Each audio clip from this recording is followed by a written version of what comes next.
Bonjour à tous et à toutes.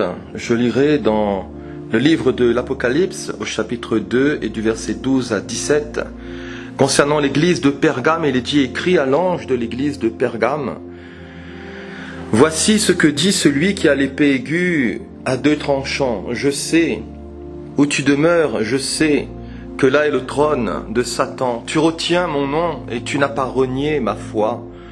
Même au jour d'Antipas, mon témoin fidèle, qui a été mis à mort chez vous là où Satan a sa demeure. Mais j'ai quelque chose contre toi, c'est que tu as là des gens attachés à la doctrine de Balaam, qui a enseigné à Balak à mettre une pierre d'achoppement devant les fils d'Israël, pour qu'ils mangent des viandes sacrifiées aux idoles, et qu'ils se livrent à la débauche. De même, toi aussi, tu as des gens attachés pareillement à la doctrine des Nicolaïtes. Repens-toi donc, sinon je viendrai à toi bientôt et je les combattrai avec l'épée de ma bouche. Que celui qui a des oreilles entende ce que l'Esprit dit aux églises, à celui qui vaincra. Je donnerai de la manne cachée et je lui donnerai un caillou blanc. Et sur ce caillou est écrit un nom nouveau que personne ne connaît, si ce n'est celui qui le reçoit. La première lettre était adressée à Éphèse, c'est cette église qui avait perdu son premier amour. La seconde lettre était adressée à l'église de Smyrne, qui était cette église de martyrs, cette église persécutée. Ici, cette troisième lettre est adressée à l'église de Pergame, c'est l'église du mélange. Et c'est l'église du compromis. Au verset 12, écrit à l'ange de l'église de Pergame. Pergame en grec signifie pergamos, qui signifie hauteur ou élévation.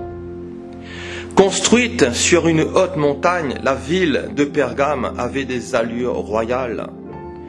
Capitale de la province romaine d'Asie, lieu de résidence du gouverneur romain, Pergame était une cité de grande culture et aussi le centre du pouvoir romain. Le trône de Satan était érigé dans cette ville où l'empereur et ses gouverneurs exerçaient l'autorité politique. Les stratégies du malin se retrouvent toujours dans les plus hautes sphères. La ville de Pergame, Pergamos, hauteur ou élévation. Pergame était connu aussi pour sa folie des grandeurs. Et tout devait être grand, tout devait être plus grand qu'ailleurs. Les palais, les colonnes, les temples, les théâtres, la bibliothèque. Et nous avons ici tout l'orgueil de la vie et tout le faste, la ville de Pergame. Premièrement, c'est le centre du pouvoir romain. Deuxièmement, elle est connue, cette ville, pour sa folie des grandeurs. Troisièmement, Pergame était aussi un centre religieux important pour les cultes païens, notamment à 4 divinités principales. La première divinité, c'est Athéna, c'est la déesse de la sagesse et de la guerre. La deuxième divinité, c'est Esculape, le dieu grec de la médecine, représenté sous la forme d'un serpent vivant. C'est ce que nous retrouvons sur les enseignes de nos pharmacies, nous avons l'image d'un serpent. C'est Esculape, le dieu grec de la médecine. Troisième divinité, c'est Dionysos, ou Bacchus, c'est le dieu du vin et de la fertilité. Et quatrième divinité, c'est Zeus, dont l'autel avait la forme d'un trône. À côté des cultes rendus aux faux dieux, c'était aussi le culte des empereurs qui dominait. Et plusieurs temples ont été édifiés, construits pour l'empereur Auguste, pour l'empereur Trajan et Sévère. Pergame devint ainsi le plus grand centre de culte à l'empereur qui devait être vénéré et adoré. D'où la persécution des chrétiens qui ne vénéraient qu'un seul Dieu, le vrai Dieu. Nous avons l'histoire de Polycarpe, qui était pasteur de l'église de Smyrne. Et Polycarpe a été brûlé vif pour son refus de se soumettre à ces pratiques idolâtres. Et fort probablement Antipas, le témoin fidèle de Jésus, Antipas, probablement le pasteur de l'église de Pergame, qui aurait été brûlé vif dans un taureau d'airain. Antipas est la contraction du mot antipapas, c'est-à-dire contre le pape. Antipas est égal antipape. Pergame était une cité avec beaucoup d'idolâtrie. Et les gens venaient du monde entier dans les temples de Pergame pour être guéris. Mais en réalité, ils étaient sous la puissance du diable. Ils étaient sous la puissance des ténèbres et du malin, du mauvais, de l'esprit du mal. Ils étaient sous la puissance du serpent. Dans cette ville, Satan avait aussi son trône. Au verset 13, je sais où tu demeures, je sais que là est le trône de Satan. Satan était à l'aise à Pergame. Qu'aurions-nous fait si nous habitions dans un tel endroit? Qu'aurions-nous fait si nous habitions dans une telle ville, dans une telle cité? Même avec le trône de Satan si proche, en Christ, il est possible de rester fidèle. Et peut-être, toi, chrétien qui m'écoutes, tu es dans un milieu hostile, tu vis dans un milieu aussi idolâtre, peut-être dans ton travail, peut-être même au travers de ta famille. Ils adorent des faux dieux, des idoles, ils ont un mode de vie qui est catastrophique. Mais en Christ, nous pouvons persévérer, même si autour de nous, nous voyons le contraire. Jésus est avec toi. Alléluia. L'allusion au trône de Satan indique que ce dernier a un gouvernement sur la terre. Il est le Dieu de ce présent siècle mauvais. 2 Corinthiens chapitre 4 verset 4. Il est aussi le prince de la puissance de l'air. Éphésiens chapitre 2 verset 2. Il est celui qui a même proposé à Jésus de lui offrir tous les royaumes du monde et leur gloire s'il se prosternait et l'adorait. Matthieu chapitre 4 verset 8. Pergame. Pergame était le centre du pouvoir romain. Pergame était connu pour sa folie des grandeurs. Pergame était également connu pour être le centre religieux des cultes païens. Pergame, c'est Pergamos, en grec qui signifie aussi tour élevé ou entièrement marié. Et à cette époque, l'État et la religion s'unirent. À cette époque, l'État et la religion se marièrent et où des milliers de personnes devinrent des chrétiens de nom. Plus besoin de nouvelles naissances, plus besoin de repentance, plus besoin de conversion à Dieu avec la pratique d'œuvres dignes de la repentance. Tout le monde pouvait se réclamer du christianisme. C'était la religion officielle. C'était la religion de l'État. En réalité, c'était un christianisme paganisé et politisé. Et de nos jours, combien de courants politiques dans les églises, dans les assemblées, combien de mélanges, c'est la confusion. C'est un christianisme paganisé. En 313, l'empereur Constantin proclama la liberté de culte par l'édit de Milan, reconnaissant officiellement le christianisme qui deviendra la religion officielle à la fin du IVe siècle. L'empereur Constantin met fin aux persécutions et officialise le christianisme qui deviendra la religion officielle de l'Empire romain. Dès le IVe siècle, les évêques se sont accaparés le pouvoir et le levain du mélange, le levain, le poison des fausses doctrines, des faux enseignements allait se répandre et se multiplier. Dès le début du IVe siècle, nous avons les prières pour les morts, nous avons le signe de croix, la fausse doctrine du purgatoire, l'adoration des anges, l'adoration des saints, le célibat des prêtres, le culte marial, le culte papal, et le premier pape qui, selon la tradition, serait l'apôtre Pierre. Mais c'est encore là une fausse doctrine. En 709, l'Église adopte le rite du baisement des pieds du pape. Dans Acte 10, alors que Pierre était invité chez Corneille, ce dernier alla au-devant de lui, tomba à ses pieds et se prosterna. Mais Pierre le releva en disant « Mais lève-toi, moi aussi, je suis un homme comme toi, de la même nature. » Pierre refuse toute adoration, toute élévation, toute vénération ou toute acclamation. En réalité, Pierre n'a jamais été le premier pape de l'histoire. L'adoration revient à son Dieu. Alléluia. Ainsi, par l'histoire, l'Église s'est ralliée à Rome et fut gouvernée par elle, ce qui donna par la suite la naissance de l'Église catholique romaine. Je sais où tu demeures, je sais que là est le trône de Satan. Question, où est le trône de Satan aujourd'hui en 2020?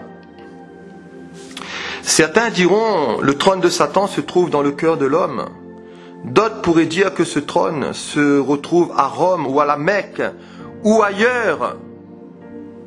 Mais le trône de Satan, voyez-vous, en 2020, se trouve bien dans un pays, se trouve bien dans une ville.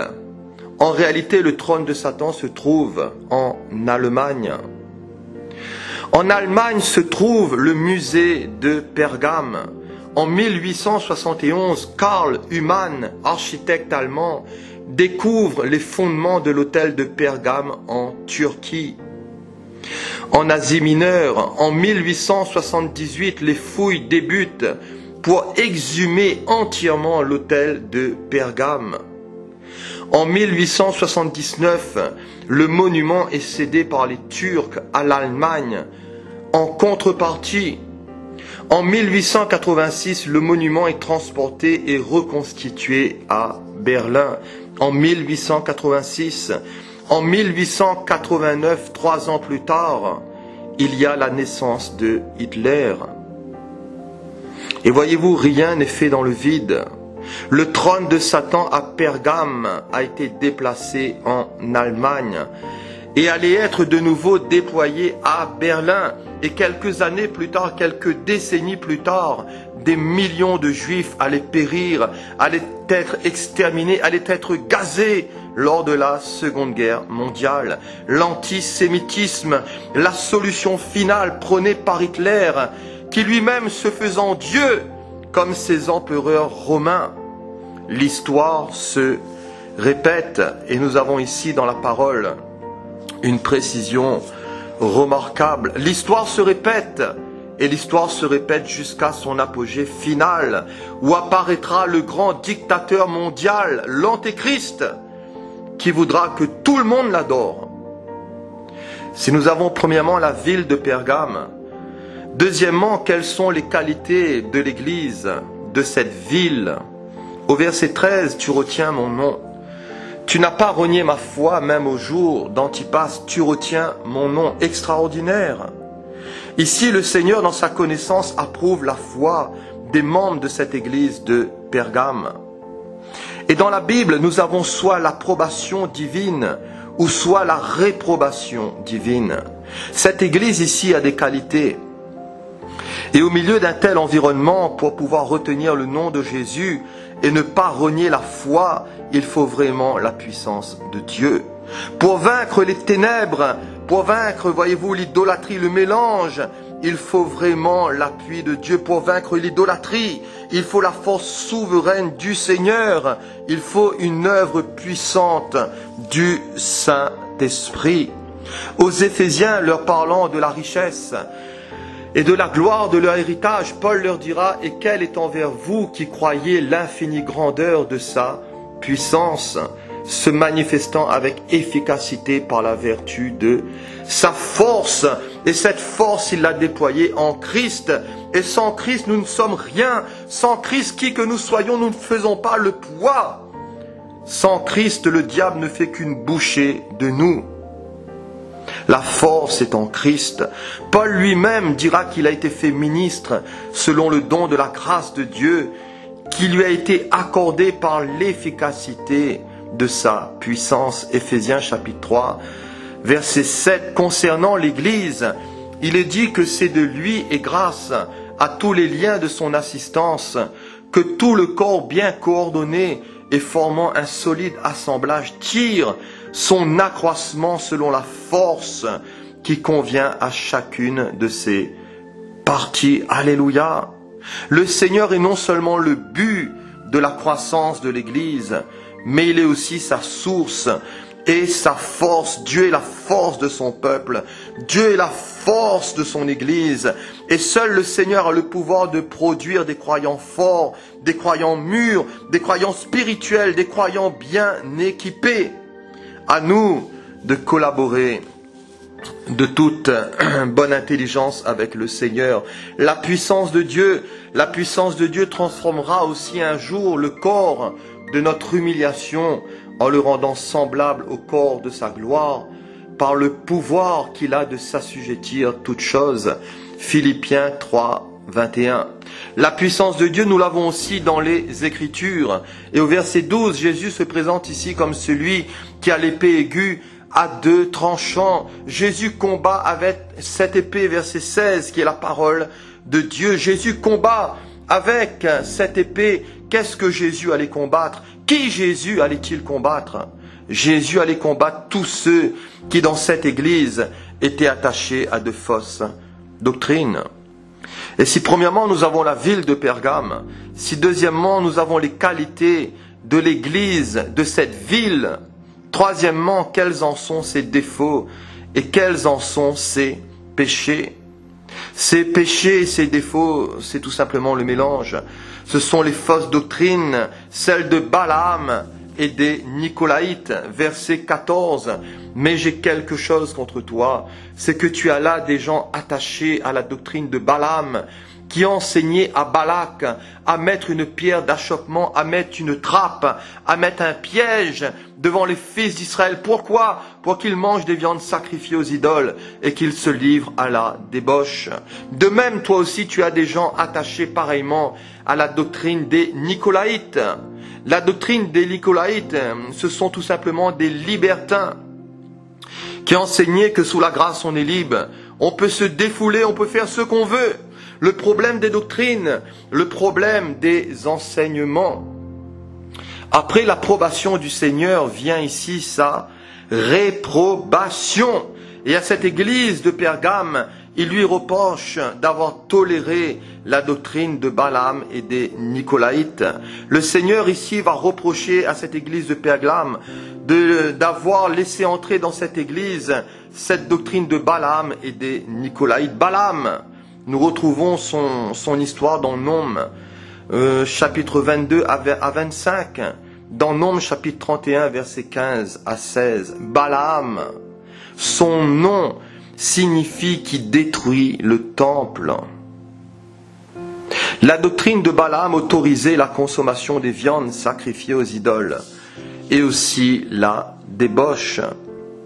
Et comme le peuple d'Israël ne pouvait être maudit, pour affaiblir Israël, Balaam, le prophète, avait conseillé à Balak d'envoyer vers les enfants d'Israël des filles moabites pour les inciter à l'idolâtrie et à la débauche sexuelle, aux pratiques sexuelles. Mélangeons nos peuples. Israël va manger et Israël va se livrer au péché, à la débauche et à l'impudicité. Et l'impudicité dans le grec, c'est la relation sexuelle illicite. L'impudicité dans le grec, c'est l'adultère, c'est la fornication, c'est l'homosexualité, c'est le mœurs d'une lesbienne, c'est la relation avec les animaux. Ce sont des relations sexuelles avec un proche parent ou des relations sexuelles avec un ou une divorcée. C'est ce que nous dit le grec. Aux Corinthiens, Paul leur dira, fuyez l'impudicité, cherchez la sécurité par la fuite, même s'il faut perdre votre culotte. Un peu comme l'histoire de Joseph. L'impudicité fait partie aussi des œuvres de la chair. Galates chapitre 5 verset 19. Aux Colossiens, Paul leur dira, faites donc mourir les membres qui sont sur la terre, l'impudicité, l'impureté, les vices, les passions, les mauvais désirs et la cupidité, l'amour de l'argent qui est une idolâtrie. Faites donc mourir. En grec, c'est tuer, mettez à mort. Et voyez-vous, on ne joue pas avec le péché. Et les aspirations de l'homme charnel, de l'homme naturel, doivent être livrées à la mort. Non seulement livrées à la mort, mais maintenues par la foi dans la mort de Jésus. Et le seul traitement pour le péché, c'est la croix. C'est de tuer, c'est de mettre à mort par la foi dans la croix, dans l'œuvre de Jésus, dans le sacrifice de Jésus, afin de rendre par la foi inopérant le péché, afin de rendre inactif cette force, cette puissance qui agit dans nos membres, cette loi qui est présente dans nos membres. Mais gloire au Seigneur. il y a un traitement face au péché. Et le traitement face au péché, ce n'est pas, voyez-vous, de faire des jeûnes, ce n'est pas de faire des carêmes, ce n'est pas de s'efforcer d'obéir à la loi de Moïse. Mais le seul traitement, c'est la mort. C'est d'appliquer la croix sur la chair d'une manière spirituelle, c'est-à-dire de nous identifier par la foi dans l'œuvre de Jésus à la croix, de réaliser que quand Christ est mort, nous sommes morts avec lui, que Christ a pris nos péchés, qu'il a été crucifié pour nos iniquités, et que le châtiment qui nous donne la paix est tombé sur lui, et que par le sang de Jésus nous avons la victoire sur toute forme de péché, que par le sang de la croix la puissance du péché a été détruite, vaincue, que nous avons la victoire dans sa mort, dans sa résurrection, et quand Christ est ressuscité par la foi, nous sommes ressuscités en lui, avec lui, par la puissance de Dieu, pour vivre une vie nouvelle, c'est-à-dire une vie impérissable par la puissance du Saint-Esprit. Alléluia! Ne livrons pas nos membres au péché comme des instruments d'iniquité, mais donnez-vous vous-même à Dieu comme étant vivants de mort que vous étiez, et offrez à Dieu vos membres comme des instruments de justice. Ne diminuons pas notre pureté physique, mais donnons-nous, offrons-nous à Dieu comme un sacrifice vivant, saint et agréable à Dieu, ce qui sera de notre part un culte qui sera raisonnable et agréable à Dieu. Balaam, ce vrai faux prophète, encourageait l'idolâtrie et l'immoralité. À Pergame, il y avait des chrétiens influencés par cette doctrine. Et sous couvert évangélique, combien de nos jours de faux pasteurs, combien de nos jours sous couvert évangélique de faux docteurs, de faux enseignants séduisent le peuple de Dieu. Et aujourd'hui, voyez-vous, l'Église est infestée de fausses doctrines. Et dernièrement, j'ai entendu même parler que dans certaines églises, pour être guéri, vous pouvez associer la foi à la bière. Et dans cette église, ils boivent de la bière pour être guéris. Certaines églises de nos jours, ça s'appelle l'église des nudismes. Et ils veulent revenir, voyez-vous, à l'original, comme Adam et Ève. Et vous avez des pasteurs qui viennent nus, des membres d'une église qui viennent nus. Quelle abomination, voyez-vous.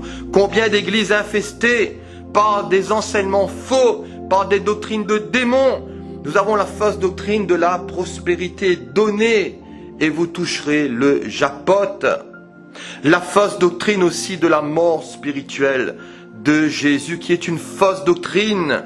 Jésus n'a jamais pris nos péchés dans son esprit. Jésus n'est jamais mort spirituellement, mais Jésus a pris nos péchés dans son corps, pas dans son esprit. C'est une fausse doctrine, c'est un faux Jésus. Et tous les pasteurs qui enseignent cette fausse doctrine, ce sont des pasteurs de mensonges qui vous égarent, qui vous séduisent. Et le diable, voyez-vous, déforme toujours l'œuvre de la croix pour vous présenter un faux Jésus, pour que vous ne soyez pas sauvés, pour vous égarer. N'écoutez pas ces hérésies, n'écoutez pas ces fausses doctrines. La bénédiction aussi de Toronto, des gens qui tombent à la renverse, des pasteurs qui souffrent sur les foules, des gens même, voyez-vous, qui souffrent de nos jours sur les gens, pour leur dire recevez le Saint-Esprit. Où est-ce que vous avez vu les apôtres pratiquer ces choses? Des pasteurs qui prennent leurs vestes et qui font renverser des foules comme des mouches. Des gens qui sifflent comme des serpents, qui hurlent comme des bêtes, comme des animaux. Certains même qui urinent et qui disent mais c'est l'esprit, nous sommes visités par l'esprit. Non, tu es visité par le malin, tu es visité par l'esprit du diable, tu es séduit, tu es séduite. Tu es dans un faux enseignement, tu es égaré. Reviens au Seigneur, repens-toi, dégage-toi de ces fausses églises, dégage-toi de ces faux pasteurs, dégage-toi de ces faux enseignements. Nous avons aussi la fausse doctrine de la pensée positive ou de la méthode Coué. C'est-à-dire tout ce que je confesse doit arriver, c'est faux. Dieu a créé par sa parole, pas l'homme. Sinon l'homme devient Dieu, l'homme se déifie, se glorifie. La parole de Dieu ne peut être égale. La parole de l'homme ne peut être égale à la parole de Dieu. Et la confession positive s'oppose à la foi. Nous devons plutôt non pas surpasser la volonté de Dieu par nos rêves, par nos idées, par notre chair, par nos envies, par nos fausses doctrines. Non, nous ne devons pas surpasser la volonté de Dieu, mais nous devons plutôt nous soumettre à la volonté de Dieu. Job dira, j'ai fait plier ma volonté aux paroles de ta bouche. Alléluia, le mélange. Quand l'Église s'unit au monde, elle commet aussi un adultère, et un adultère spirituel. Jacques chapitre 4, verset 4. Et l'Église est plus affiliée à la culture gréco-romaine qu'à ses racines juives. Comment vaincre les fausses doctrines? Par les Écritures. Je les combattrai avec l'épée de ma bouche. Verset 16. Le fondement des Écritures, l'utilité des Écritures. Chrétien, lis-tu encore la Bible? Connais-tu la parole du Seigneur? Médites-tu encore cette parole? As-tu encore une méditation des Écritures? Heureux l'homme qui médite cette parole. Les Écritures sont méprisées et falsifiées par les insensés. L'Écriture néanmoins subsiste, elle demeure le livre des âges. À toujours, ô Éternel, ta parole subsiste dans les cieux, et le ciel et la terre passeront, dira Jésus, mais mes paroles ne passeront point. Cette parole, c'est elle qui nous nourrit et qui nourrit l'âme, et l'homme ne vivra pas de pain seulement, mais de toute parole qui sort de la bouche de Dieu. Jérémie dira, j'ai recueilli tes paroles, je les ai dévorées.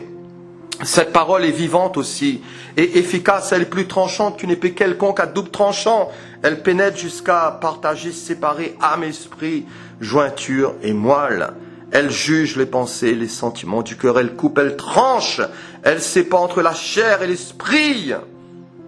Nulle créature n'est cachée devant lui, mais tout est mis à nu et à découvert aux yeux de celui à qui nous devons rendre compte. La parole de Dieu n'est pas statique, mais elle est dynamique. Elle œuvre constamment. La parole de Dieu apporte le salut, elle apporte la guérison, le réconfort, mais elle est aussi un instrument de jugement et d'exécution. Tout est à nu et à découvert. Les impostures seront révélées, les motivations les plus profondes, les intentions, les mobiles, les croyances superficielles, tout sera mis à nu. Le danger des fausses doctrines, la doctrine de Balaam et des Nicolaïtes. Un peu de levain fait lever toute la pâte. Si le péché n'est pas extirpé, il se répand et il peut contaminer toute une église, toute une communauté, tout un ensemble. La mort est dans le pot. Les coloquintes sauvages. 2 Rois chapitre 4 versets 38 à 41. Le danger des fausses doctrines, mais aussi le danger de supporter les fausses doctrines. Et bien que quelques membres de l'église de Pergame seulement se soient laissés égarer, toute l'église était coupable de les avoir supportés. Je le répète, bien que quelques membres de l'église de Pergame seulement se soient laissés égarer, toute l'église était coupable de les avoir supportés. Ce qui avait permis à l'impureté de s'installer, de prendre racine.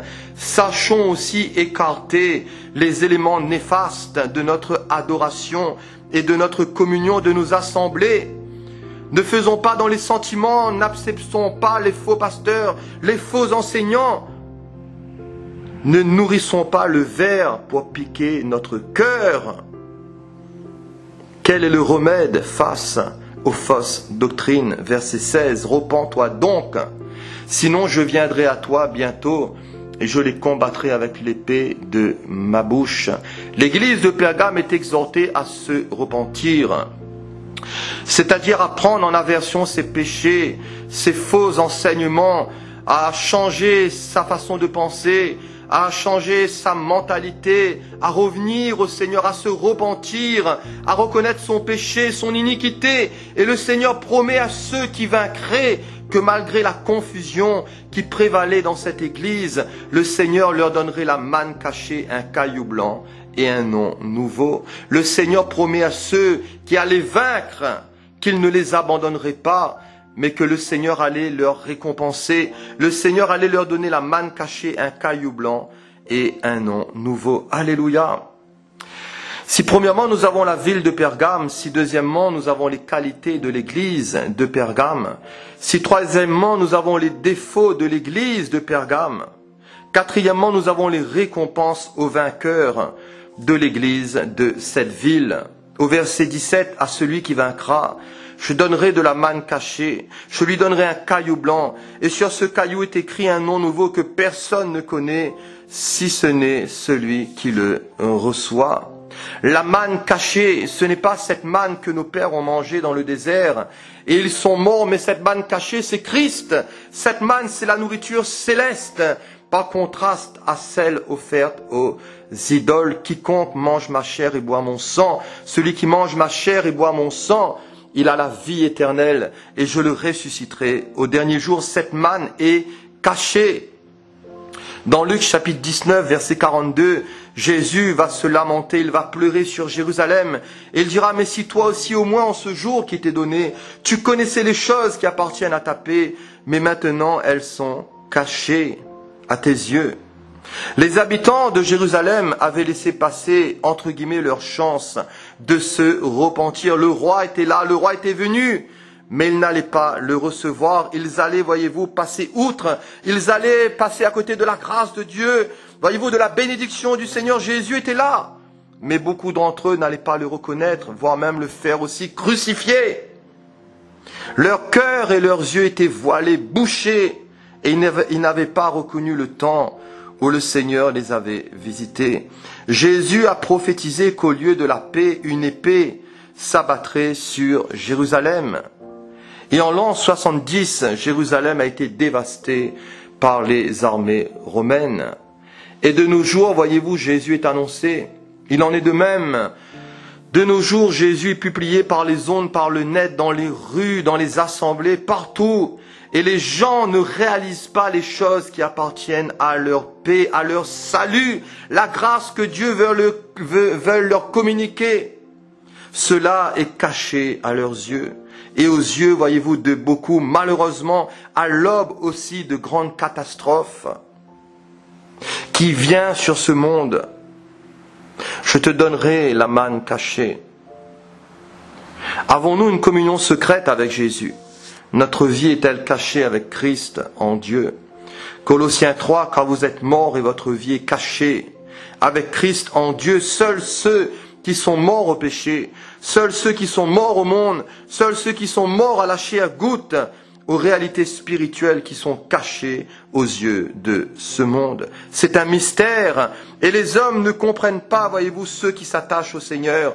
Les gens de ce monde ne comprennent pas, voyez-vous, ceux qui ont donné leur vie à Jésus, et ils trouvent ces gens bizarres, ils trouvent ces gens étranges. Pourquoi? Parce que nous ne vivons pas comme eux, parce que notre vie est cachée avec Christ en Dieu, parce que nous avons goûté à cette manne cachée qui est Jésus. Nous ne sommes plus du tout dans le même mode de vie, nous ne sommes plus dans le même mode de fonctionnement, nous n'avons plus du tout la même mentalité, les mêmes goûts, les mêmes désirs, les mêmes objectifs. Pourquoi? Parce que nous ne sommes plus dans le même royaume. Il en est de même pour la personne et pour l'œuvre du Saint-Esprit que le monde ne peut recevoir parce qu'il ne le voit point et il ne le connaît point. Mais vous le connaissez car il demeure avec vous et il sera en vous. Alléluia! As-tu reçu l'Esprit de Jésus, cher ami? L'Esprit de Jésus vit-il en toi? Invoque le nom de Jésus, supplie-le, repens-toi de tes péchés, tourne-toi vers Jésus pendant que tu as l'occasion d'être visité par lui. Ne méprise pas sa grâce. Connais le temps où le Seigneur te visite. Ouvre-lui les portes de ton cœur. Invite Jésus. Dis à Jésus, viens t'installer dans mon cœur, Jésus. Sauve mon âme, sauve-moi de l'enfer, sauve-moi de la mort, sauve-moi de mes péchés et viens me remplir de ton esprit. Communique-moi la vie par ton esprit. Ô Esprit de Dieu, viens habiter en moi. Au nom de Jésus, à celui qui vaincra, je donnerai de la manne cachée. Je lui donnerai aussi un caillou blanc. Pas un caillou noir, mais blanc. Le blanc nous parle de pureté. Il n'y a plus de condamnation pour ceux qui ont lavé leurs robes et qui les ont blanchis dans le sang de l'agneau. Un nom nouveau. Un nom nouveau nous parle d'une vie nouvelle. Une vie nouvelle nous parle de langue nouvelle. Le Seigneur, voyez-vous, ne fait pas du bricolage. Le Seigneur ne met pas du vin nouveau dans de vieilles outres. Et pour avoir un nom nouveau, il faut avoir une vie nouvelle. Il faut naître de nouveau. Il faut se convertir, se repentir. Il faut changer d'itinéraire. Il faut se détourner de la voie de la mort et choisir le chemin de la vie. Parce que Dieu ne désire pas la mort du pécheur, mais Dieu désire qu'il se repente et qu'il change de vie. Alléluia! Dans cette vie nouvelle, le Seigneur veut nous remplir de son esprit. Le Seigneur veut que nous parlions d'autres langues. Il veut que nous soyons remplis des dons d'en haut, des dons de Dieu. Un nom nouveau, le nom représente aussi la personnalité, c'est-à-dire le caractère de Jésus. Le caractère de Jésus est-il vu en toi? Est-il manifesté en toi, chrétien, chrétienne? Jésus vit-il réellement en toi? Ce nom sera aussi gravé sur un caillou blanc, un caillou qui nous parle aussi de durabilité, d'éternité. Personne ne connaîtra ce nom si ce n'est celui qui le reçoit. Pas besoin de spéculer. Pas besoin de spéculer dans le royaume de Dieu. Ne cherchons pas l'autre, mais marchons avec le Seigneur, consacrons-nous à Jésus, ayons les yeux fixés sur lui. Seigneur, qu'adviendra-t-il de lui? Que t'importe? Que t'importe ton frère, ta sœur? Que t'importe un tel, une telle, ton pasteur? Toi viens, et toi suis-moi. Alléluia. Pour terminer au verset 17, que celui qui a des oreilles entende ce que l'Esprit dit aux églises. Le Saint-Esprit nous parle. Et le Saint-Esprit nous met en garde, surtout dans ces temps de la fin, face à l'œcuménisme, face au mélange des religions, face à toutes les doctrines de démons. Soyons vainqueurs par l'Esprit et soyons vainqueurs par les Écritures. Ne tolérons pas les faux docteurs, ne tolérons pas les faux enseignements. Que le Seigneur nous aide, que le Seigneur nous renouvelle dans sa grâce, que le Seigneur nous remplisse de son bon esprit et que le Seigneur vous bénisse. Alléluia, au nom de Jésus.